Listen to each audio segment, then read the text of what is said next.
Mr. iDubbbz has to be the world's worst friend, and I'm not exaggerating when I say that. He will use people that he will call his friends until he has reached the point that there's not much else that they can give him, and once that happens, he will throw them away. If you've been keeping up with any sort of internet drama lately, you're probably very likely to have heard about the blatant snakening and backstabbing that iDubbbz has done to his former friends Ethan and Hila Klein. Your old friend iDubbbz just released a video. Yeah. It's about you. No, it's not. Yes, it is. Oh my God. That is the... No, it can't be. Holy dude. It sure is. Oh my God. This guy went from saying he didn't want to get involved to supporting people calling CPS, like associating with people calling CPS on my family. Like, we have one disagreement where I get upset because you guys aren't defending me publicly. After everything I've done to support you guys, Lena's fighting in your fight, bro. Like, what the fuck are you doing? I actually can't believe that he did this. Ethan wasn't joking here either. He was out there staking his name and reputation out for iDubbbz every step of the way, from hanging out with him in Filthy Frank's Cancer Crew, to the financial Titanic that was Creator Clash 2, and everything in between, only for iDubbbz to stand with people that are allegedly, even those admitted on livestream, trying to sick Child Protective Services on Ethan and Hila Klein's kids and have them taken away. Not because Ethan and Hila are terrible and neglectful parents, but instead because these people don't like the Klein family's politics. But it wasn't always like this, and Ethan and Ian used to be friends. Or at least that's what Ethan thought. So how'd we get here? Well, going all the way back to 2013, and both Ian and Ethan started uploading to YouTube, where they started to get traction. iDubbbz would upload things like his Kickstarter crap series, where he would make fun of what he considered bad Kickstarter projects. What's up, dudes? This is Kenny. I'm in charge of freeform elements and tones and shades here at Panda Studios. I don't want to get too much into the details, into the nitty-gritty, but you could definitely expect a lot of different shades and tones in this game. So with that, I'll pass it over to my buddy, Bruce. And after getting popular enough to the point that people would send him things in the mail, iDubbbz would also start doing his bad unboxing series, where he opened up more junk than you would find in a year's supply of loot crates. The Professional is the mid-tier, the mid-level toothbrush. There it is. It looks pretty good. It's got that standard toothbrush design to it. Really not too flashy. You're not going to impress anyone with this, though it does have a neck. The H3H3 channel, on the other hand, was opened all the way back in 2011, where both Ethan and Hila Klein would react to other videos as a married couple, really taking off in 2013. But only a few short years later, in 2016, became the faces of a lawsuit when another YouTuber, Matt Haas, sued them for reacting to one of his videos. He gave them a copyright strike, but offered to generously let it slide if they took the video down, paid him $4,000, and then promoted his channel in their videos for the next 3 months. Something that they were not going to do. We are being sued by Bold Guy, aka Matt Haas Zone. We did our thing and we made a reaction video about him on our second channel, Ethan and Eli. It was a small video. I mean, nobody really cared about the video too much. Yeah, no, it's just a normal reaction video. Normal reaction video. And I think the heart and soul of this is like that he doesn't like that we made fun of him, and so he's suing us. It's going to court, and it's going to take up to 2 years to complete the whole trial, and it's going to cost us up to $100,000. You know, I think it's quite clear to everybody there's a difference between like what Jinx used to do and what we do. And it's obvious to all of us, but unfortunately fair use is a legal defense. It's not anything more than that. And to determine what is actually fair use is determined in a costly and long court hearing. And because Matt Haas, that bold man who is impervious to criticism, doesn't like that we said naughty things about him, he wants to go all the way with it. And he says, remove it, never talk about me again or this situation, and pay me $4,000. It's like, you either do this in the next 24 hours or I sue you. We could pay you $4,000, but like, what's the precedent that like anytime we make fun of someone, they can just write us a note from a lawyer and demand $4,000? Yeah. Oh, yeah, it didn't make any sense in any way. If we paid him 4,000, I feel like a month later, or even sooner, someone else would come asking for 10,000. The video was clearly fair use, and Matt Haas was blatantly abusing the YouTube copyright system at the time. Ethan and Gila Klein not backing down from someone trying to use weaponized lawfare on them got them a lot of good boy points with the general internet, and set a precedent that you just can't take somebody's video down that you don't like. And thankfully, for content creators going forward, this case could actually be used as a precedent in future copyright disputes. We slammed this bitch, dude! Yes! We won the court case! Yes! I never thought we'd be making this video.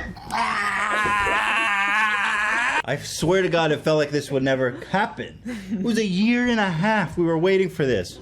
But seriously, the wording that the judge put into the opinion is going to strengthen fair use across YouTube. This opinion by the judge is a slam dunk Kobe.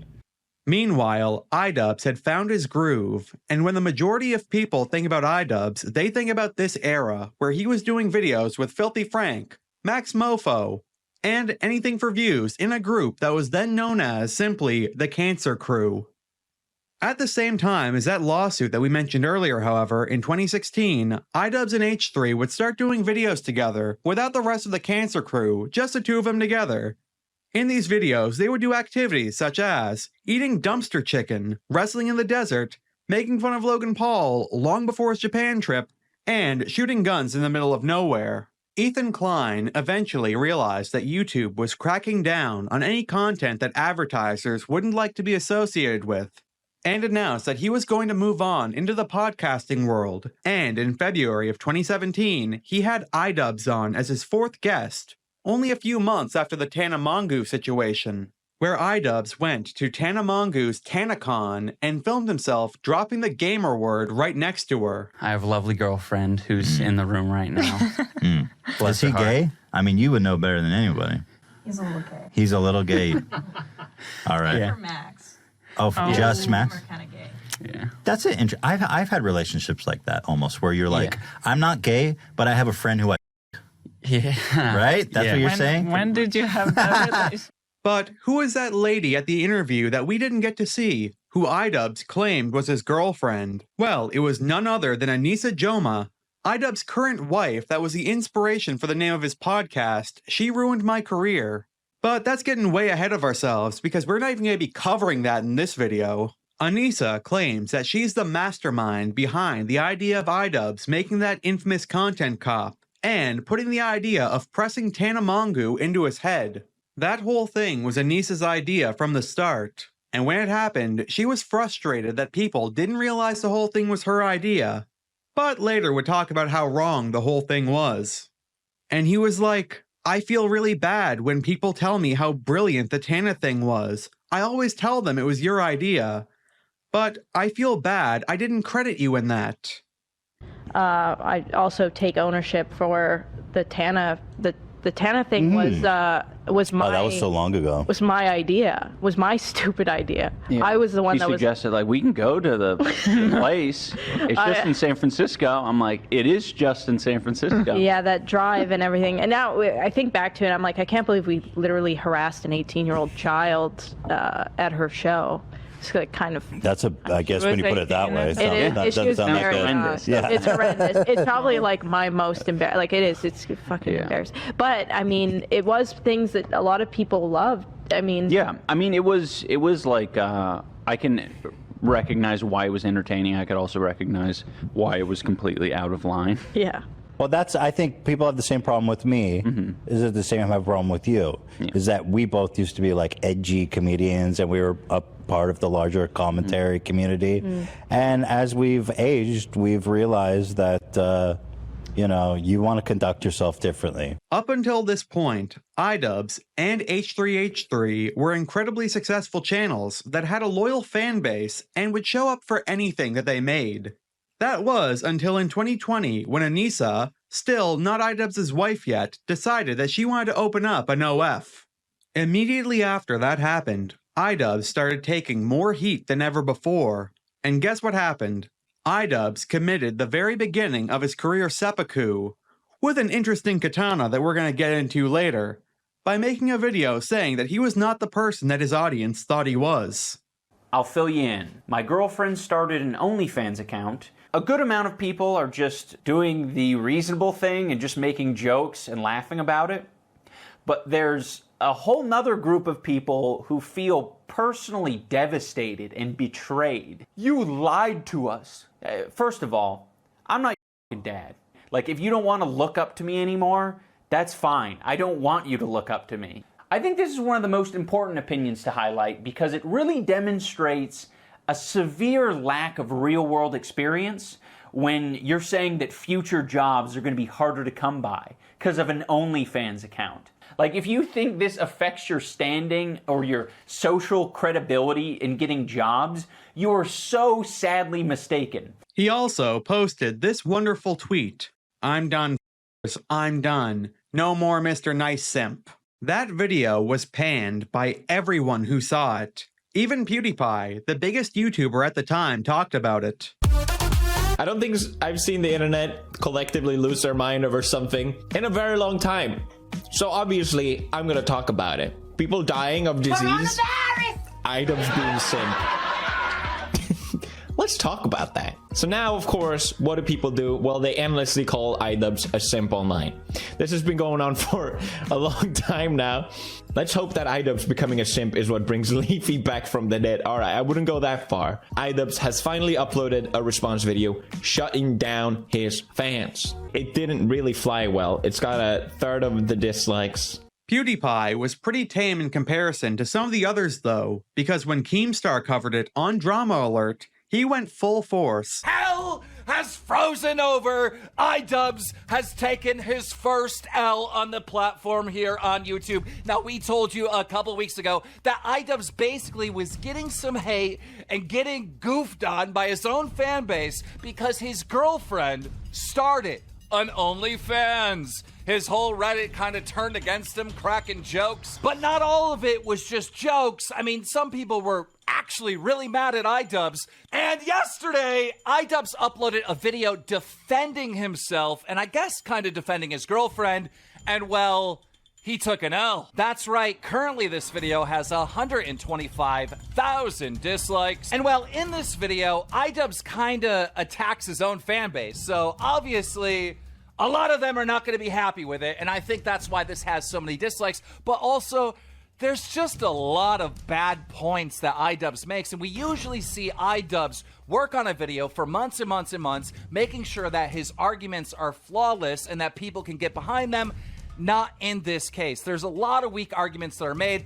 One of them, when he talks about not having real world experience and, you know, if your girlfriend has an OnlyFans, that won't affect the job. Like, here, this is what he says. Watch, roll it. I think this is one of the most important opinions to highlight because it really demonstrates a severe lack of real-world experience when you're saying that future jobs are going to be harder to come by because of an OnlyFans account. Okay, I'm a little confused on why iDubbbz is so confident that having an OnlyFans won't affect like a job in real life because you're just wrong. It definitely would. Like, I'm trying to think of it.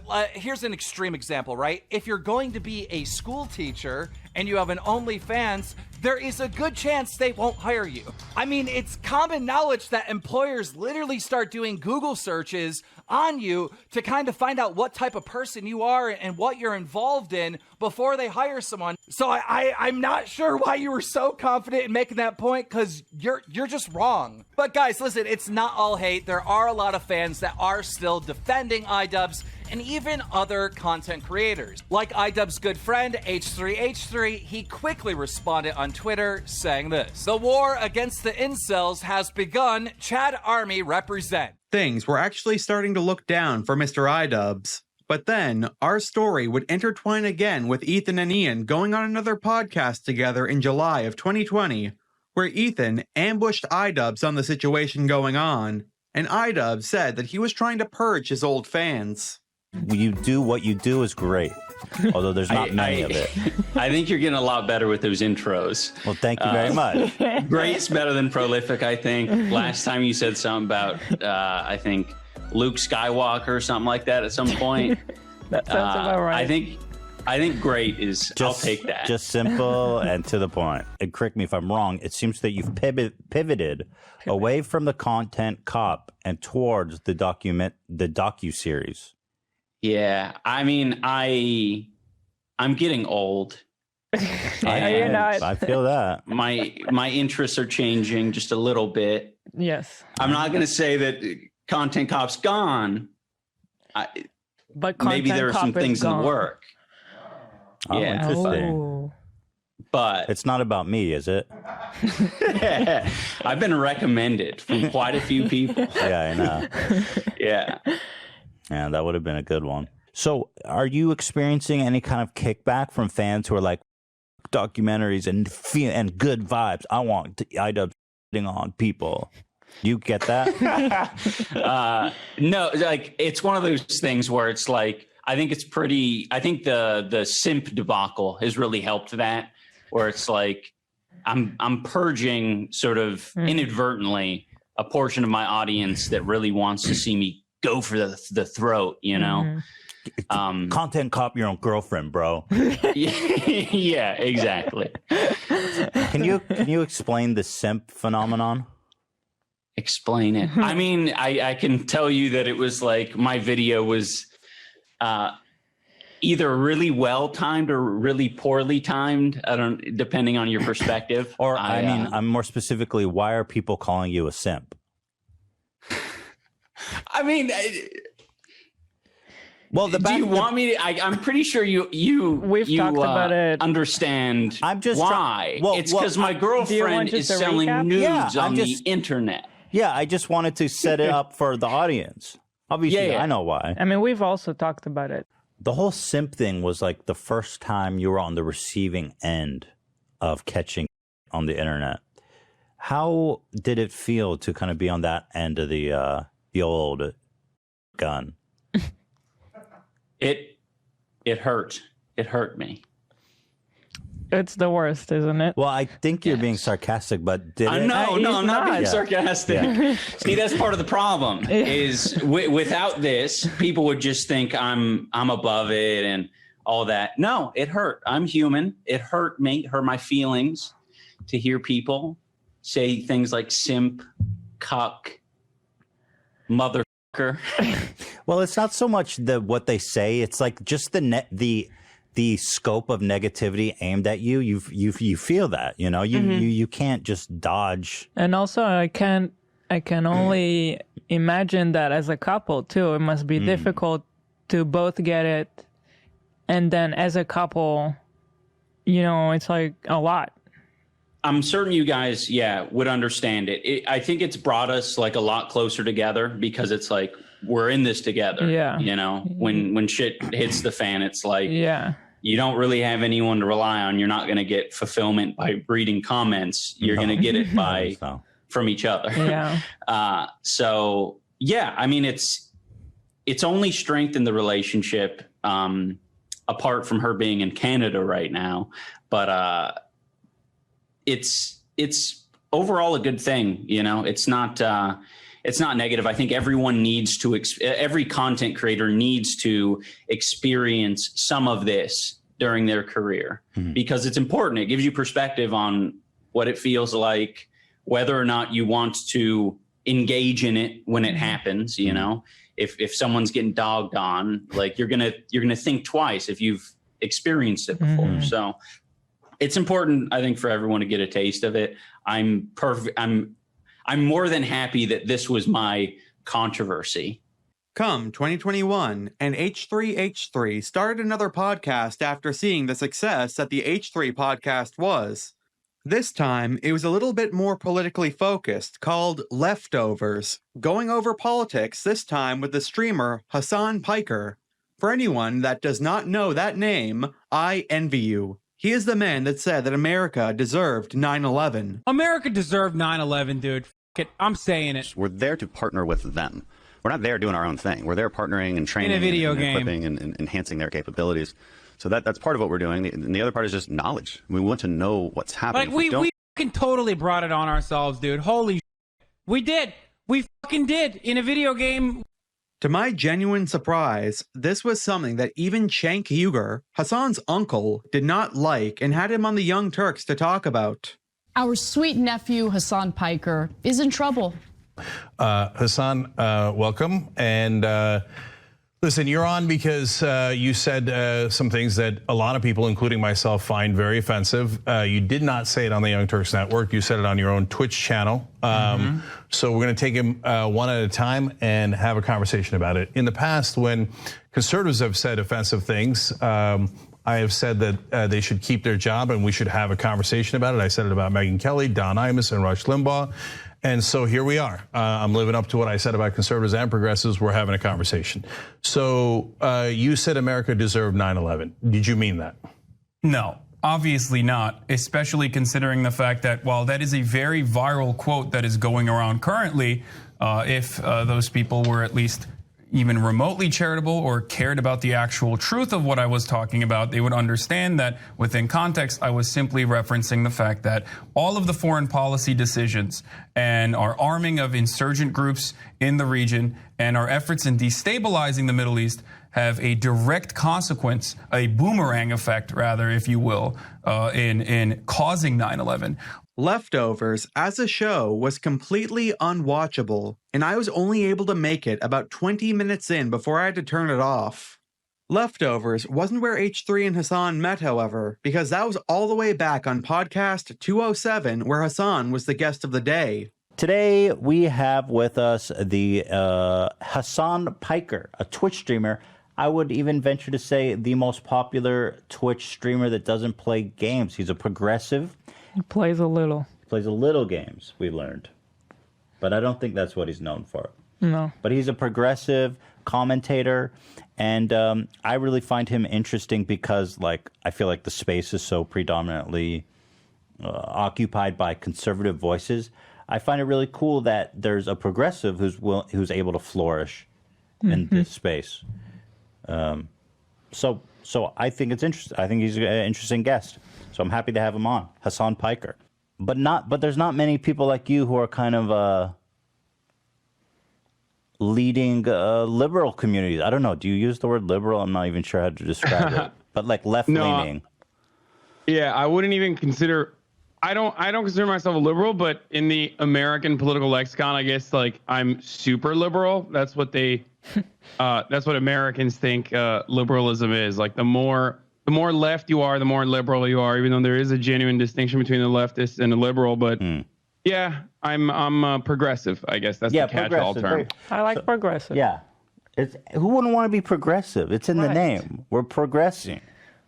At the same time that Leftovers was starting to hit its stride, however, iDubbbz was planning something big. The Creator Clash boxing event, where YouTubers would face off in the ring against each other. This event was heavily advertised as being for charity, even though iDubbbz said later that the real goal was to get the fighters paid. H3H3 would have on both iDubbbz and Anisa on their podcast in spring of 2022 to discuss the boxing event itself and iDubbbz's fight with Dr. Mike. All right, so let's talk shop here. AB is fighting in your event. Yep. The Clash Creators, what is it? Creator Clash. CreatorClash.com. The Creator Clash. TheCreatorClash.com, so you guys can get tickets. Ticket sales are going. People are buying. So you guys better get quick if you want to get. Oh, yeah. The whole bottom bowl is gone. It was gone within 5 minutes. Is there like a payday in the future you guys are working towards? No, not really. I think we always want to have, if we keep doing this type of event, and we kind of want it to be like a Super Bowl, like every year. You want to do it again? Yeah. Yeah. I see. If it works out, then we can do that, and there could always be a charity aspect to it. But I think the main goal is just to get the people paid who are involved in making it happen, rather than like making exorbitant amounts of money. So your goal is to build an institution of sorts, this Creator Clash, where you can have people. Fun. There's a champion every year. Yeah, it's a party. Interesting. It's like a way more exciting VidCon or like I want Interesting. it to be like influencers can like care about this and fans can care about this and like you can go Interesting. watch it and have Yeah. like a build up, like maybe parties before and like stuff like Yeah, because we've gone to like the last Jake Paul event, and it was crazy the amount of influencers that were there. Excited to see it. They weren't all my cup of tea. Sure. But it was exciting. Everyone wanted to be there. It was fun, and I think if we can harness some of that, but have it be even more exciting, because all of our fighters are mystery fights. You don't know how it's going to go, and then you have this, charity element. It's just like a win all around. So in the future, maybe there'll be more profits potentially for you guys. Potentially, but we're not looking at that really. Would you still continue to fight? Like, is that something you want to do? If I long term? have to, yes, to like make it successful. Like if people are, wanting that.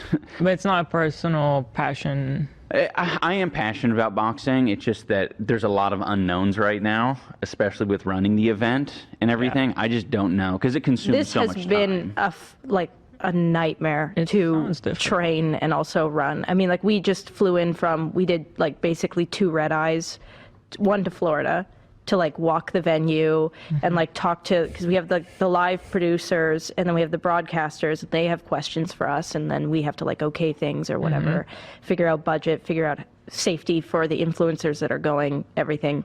And then we had a red eye here, so we could do like podcasts and like meet up with the fighters and check in on them, and then we have like calls with the publicists that were like on the way here talking to people. Like we've never been this. We're trying to be super busy. legit about it, and as a result, I will say I'm glad that we're on this podcast, because I think the big catalyst for us, and I don't think we've ever said this to you guys, but like when we went to your house and we saw the Frenemies podcast that you'd set up, you actually said something to us that I feel like kind of got our brain going of like, oh, we need to start moving. It was like, you were like, yeah, I spent money on this set because I knew it was going to make money. And like, I knew it was going to make it work. I'm not worried about it. And we talked about hiring people and stuff with you guys. And like, it was a huge like aha moment for us where we were like, we need to like do something. Like the idea of us like doing something like this is this insane. is way bigger than we even thought. Yeah. Like we had gone to Seattle, moved to Seattle, like June of last year, and we were like, all right, like let's get an office, and we got an office. Since then, it's just been, All in all, Creator Clash 1 was actually pretty successful. It raised a total of $1.3 million through a combination of over 100,000 pay-per-view sales and 8,000 people in the stadium. It largely helped to fix iDubbbz's general image in the public, but that wasn't going to last very long. That's because on January 24th, 2023, iDubbbz announced Creator Clash 2. It was going to be bigger and better than Creator Clash 1 ever was. It had a bigger stadium, more fighters, and was going to show that Ian and Anisa could do something this big and potentially take it one step further beyond. Instead, it was a total trash fire that destroyed iDubbbz's image more than Anisa's little side project ever could. I covered this in my video, Influencer Boxing is a Disaster, but since that was a completely different video, I'll give it another go in this one. One of the many fights that was supposed to happen on this card was going to be the rapper Froggy Fresh versus Chris Raygun. But that didn't happen, all because Froggy trained with somebody that iDubbbz had trained with before, Sam Hyde. Back in March of 2021, Sam Hyde was visited by iDubbbz in order to do a documentary on him, and Sam Hyde decided that rather than let iDubbbz plan the whole thing out that would only make him look bad in the end, Sam would troll iDubbbz the entire time. Record a lot of bad rap music, stage fright where Sam re-records breaths, insists the auto-tune's in the wrong key, super quiet ad-libs, like a song with the hook swag like iDubbbz. Stage fight over who gets to use the alias Cream Boy. Keep picking up takes and blame someone else. Oh man.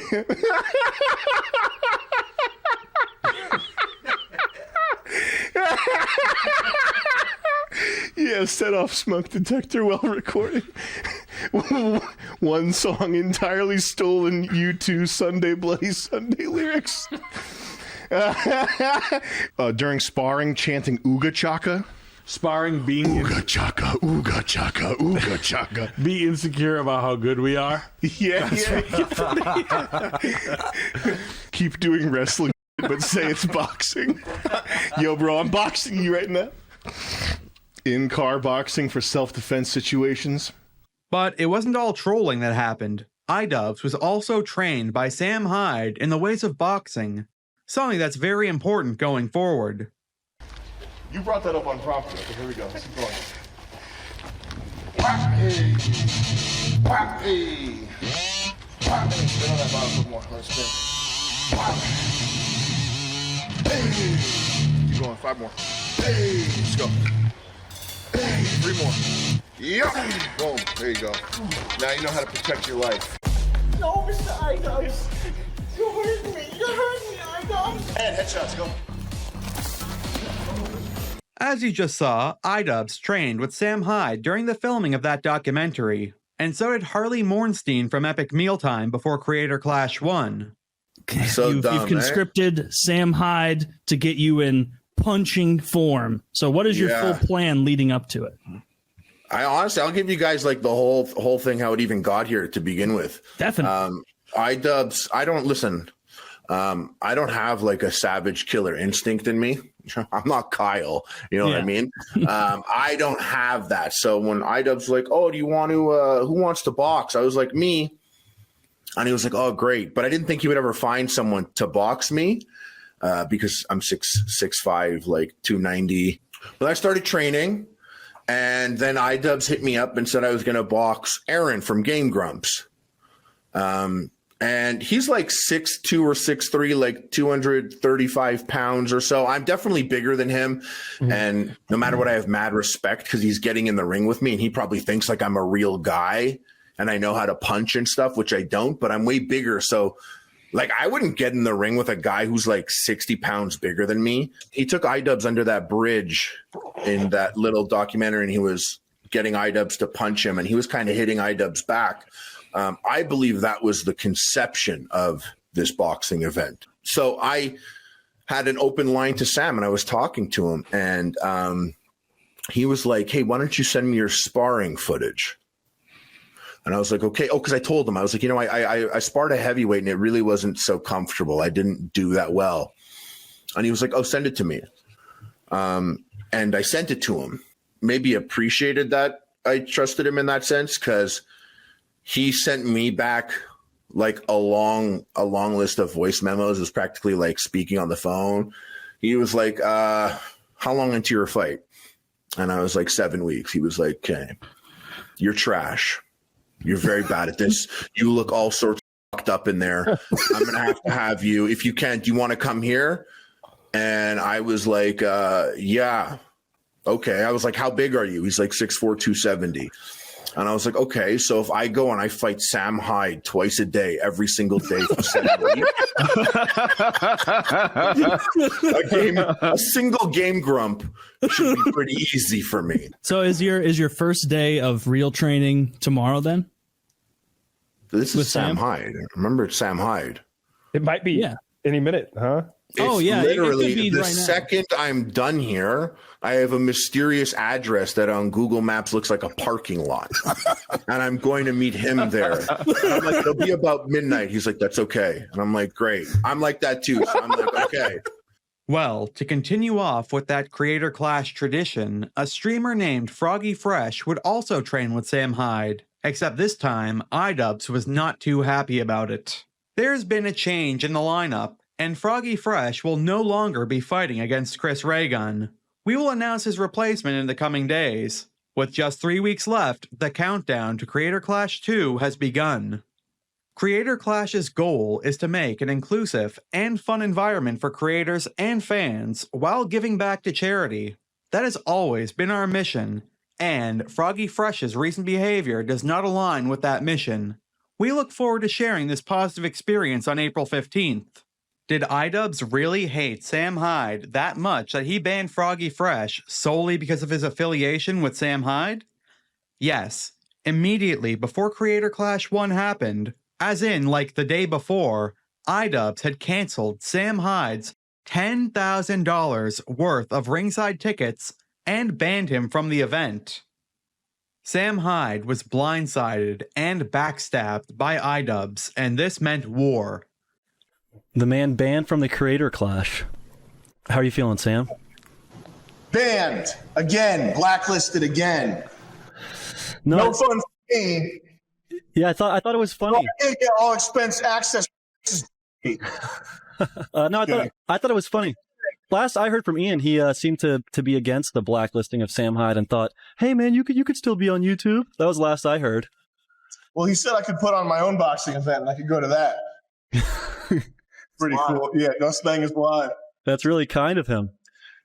No, I didn't think I was going to be on the card, but I didn't realize at any point that I was going to be blacklisted from a charity event. That I bought I got 5 front row tickets.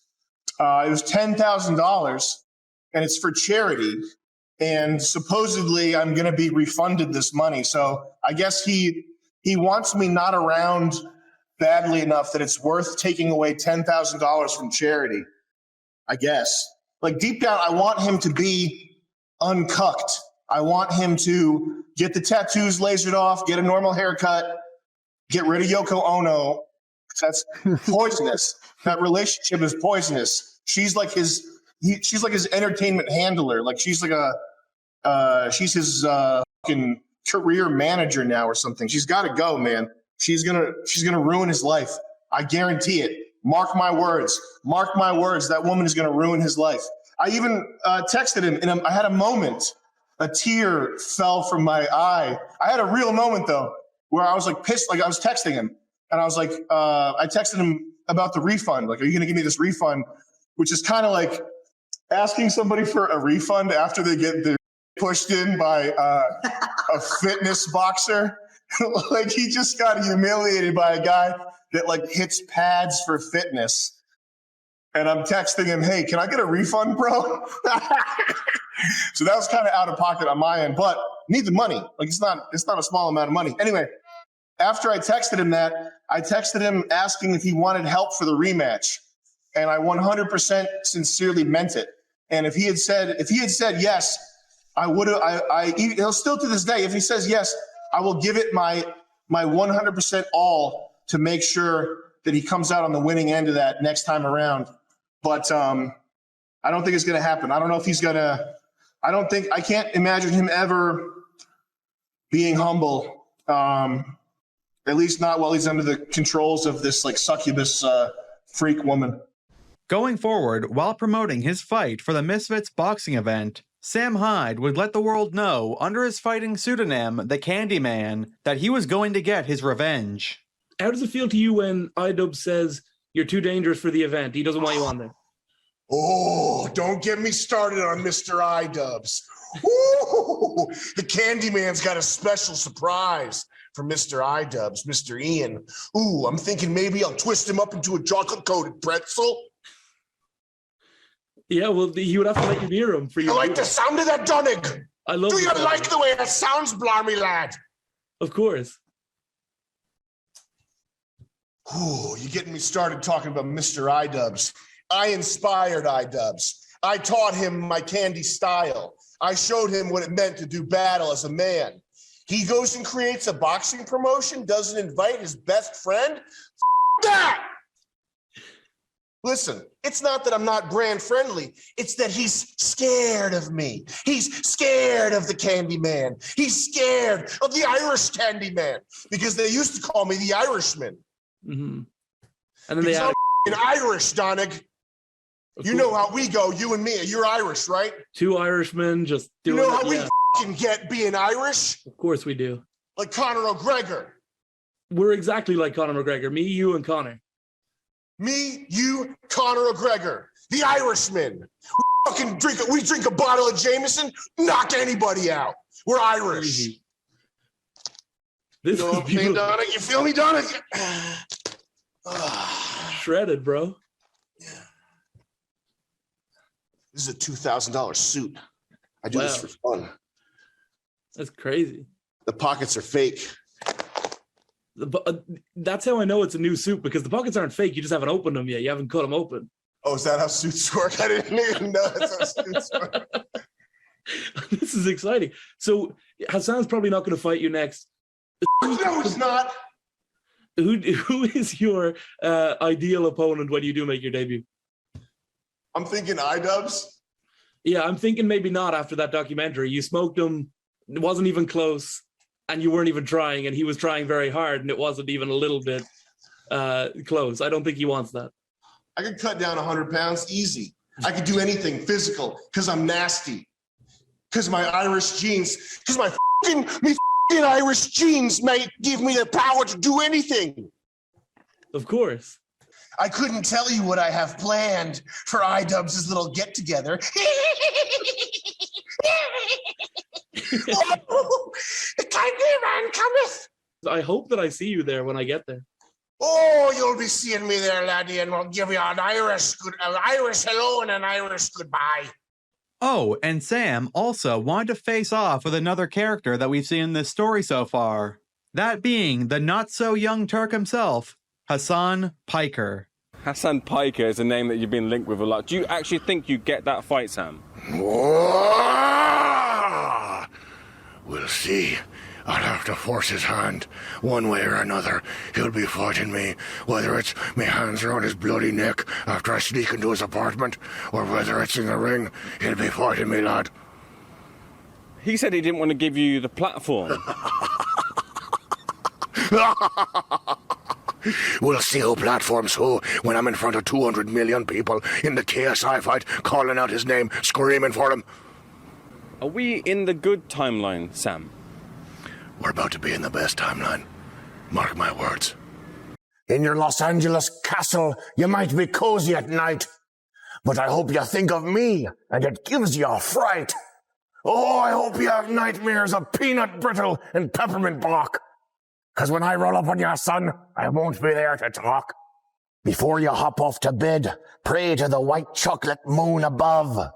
'Cause you've got a golden ticket to being by me glove. If you'd rather not partake in the Candyman's game, oh, Hasan Piker, you shouldn't utter me name. And get this, at the same time, Hasan Piker said that he wanted to fight Steven Crowder in the ring since he was both taller than Steven, and Steven Crowder had just had open heart surgery. Dude, can you imagine?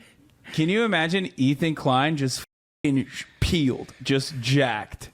That would be great. so sick. He really needs to do that as well, because I think he's so used to having this like image of like, you know, the fat Jewish guy, you know, that's like he really needs to bulk up. Hasan, if you fought Crowder, that would be my dream. Steven Crowder? Yeah. I was thinking about that. That's like the only person that's like in my weight range that is like a conservative commentator. Love that. I don't think he'd be down to do it. I feel like I'd be down to do that. Yeah, that's why like I can't. If I fight Steven Crowder, like I have to beat his ass. You have to win. Yeah. Yeah. Totally. If I lose to Steven Crowder, it's over. Like the progressive movement is set back by decades at that point. You know what I mean? Just not acceptable. Yeah. No, that's fair. He's 6'2". Yeah. Okay, I am bigger than him. Easy. Well, I mean, he's a bad heart. He almost died. Oh. Yeah. Right. They wouldn't let him then. The boxing, it's crazy how strict the boxing commission is. They almost didn't let Dad fight because he's 40. When asked after his own boxing match who Sam Hyde wanted to fight with in the ring next, he said his most memorable quote of all time. You got anyone you want to call out in the heavyweight division? Oh, you know it, lad. You know that, Hasan Piker. I'm coming to kill you in Los Angeles at your house. Or in the ring? No, in real life. I'm going to stalk him and become obsessed with him and wear his makeup and his dresses and use his skin as a coat like the ancient Irish did. Well, that's your winner, Sam Hyde! When shown on stream of Sam Hyde saying that he wanted to box him, Hasan coped and seethed about it. Then banned the guy that sent it to him, who was a subscriber to him for a total of 15 months. Twitch subs aren't the same on YouTube, by the way. They're more like memberships here. If you're a sub, you're not getting unbanned for that. I'm just letting you know. Look, dude, if you have if you see a mentally ill Nazi, okay, on the internet, be like, I'm going to kill Hasan Piker. Okay, I'm going to come to his house and murder him. And you go, oh, this is some information that he should probably watch. Like, he should watch and address this. Okay? Then, honestly, just don't post. And get the fuck out of the community. Just be normal, dude. What the fuck's wrong with you? Going further back, however, before Sam was banned from Creator Clash all the way back at the beginning, he wanted to be a fighter, and iDubbbz and Anisa tried to say they couldn't have Sam Hyde in the arena because he was likely going to headbutt somebody in a fight.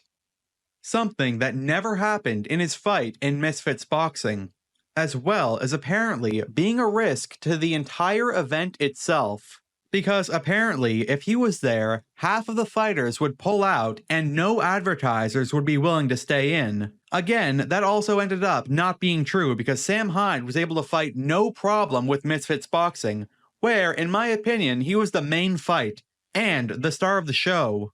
There's been some talk of Sam Hyde getting involved in your event. Could you speak to that?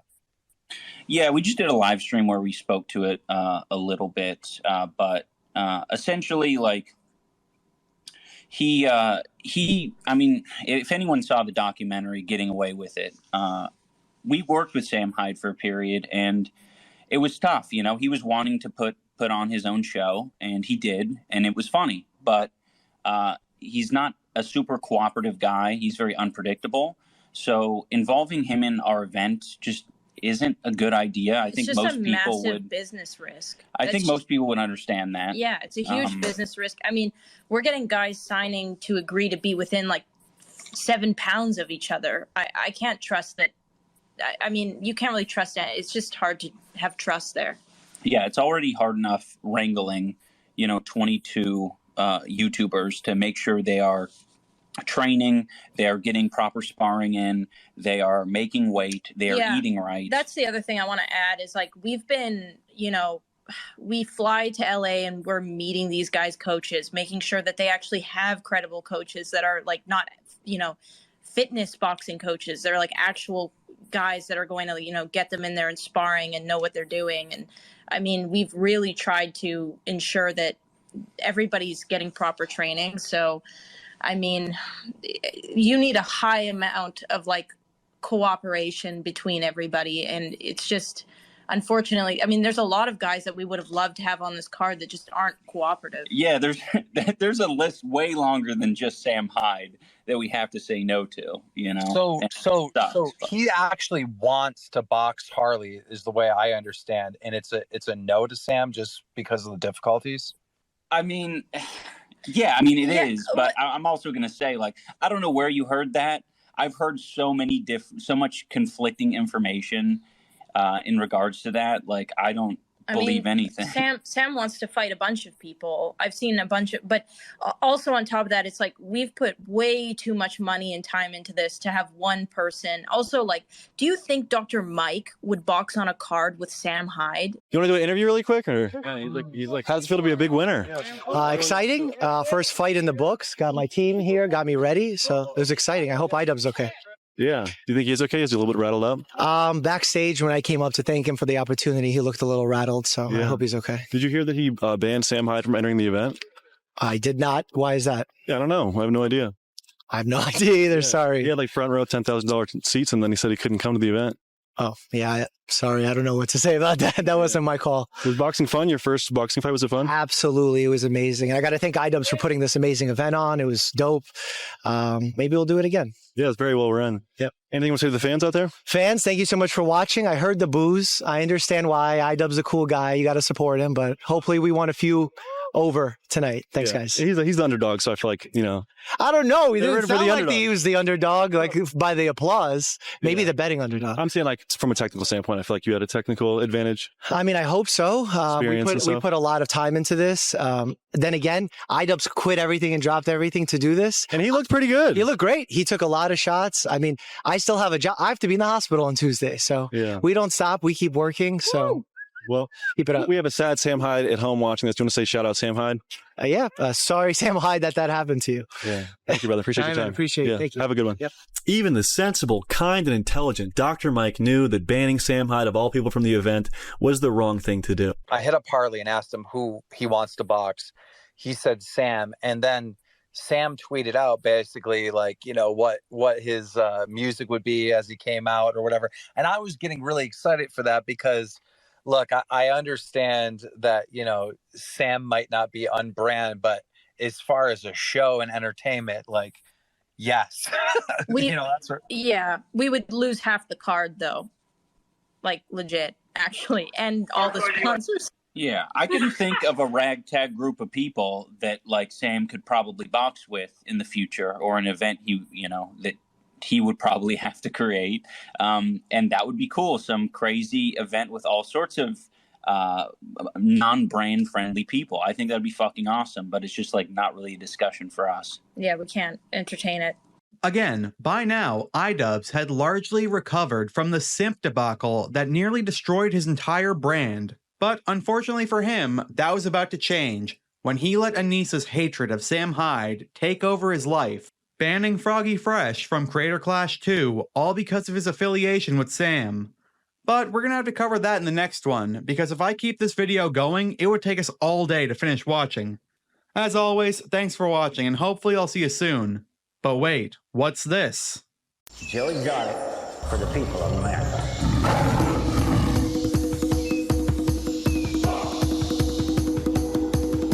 I am never going to financially recover from this.